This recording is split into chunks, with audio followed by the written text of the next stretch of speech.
নাও, খেয়ে নাও।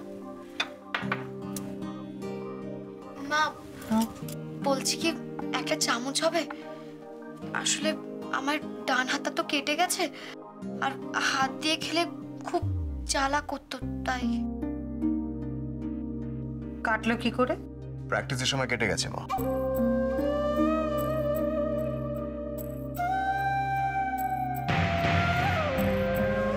ও ঠিক আছে, তুমি এখানে চুপ করে বসো, আমি আর্যর খাবারটা বেড়ে ওর ঘরে দিয়ে আসি, তারপর এসে তোমাকে ভাত মেখে খাইয়ে দেবো, কেমন?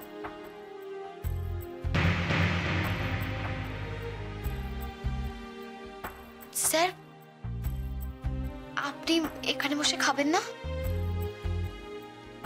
আমি আমার ঘরে বসে খেতেই বেশি কমফোর্টেবল ফিল করে দিয়া। সেদিন তুমি বলেছিলে, তাই তোমার কথা রাখার জন্য খেয়েছিলাম। সেটা শুধু একদিনের জন্যই ছিল, অভ্যেস তো আর একদিনে বদলায় না দিয়া। মা, তুমি ওকে দিয়ে তারপরে এসো।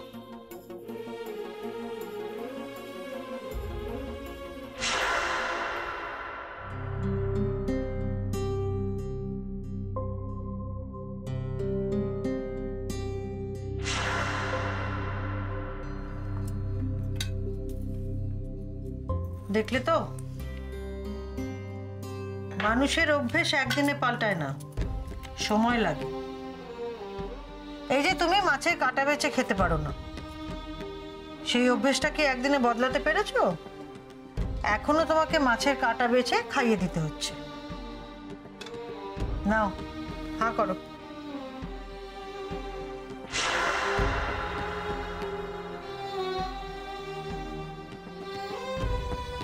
আমি তোমাকে প্রমিস করছি মা, তোমার ছেলে একদিন সবার সঙ্গে এই টেবিলে বসে খাবে, তুমি দেখো।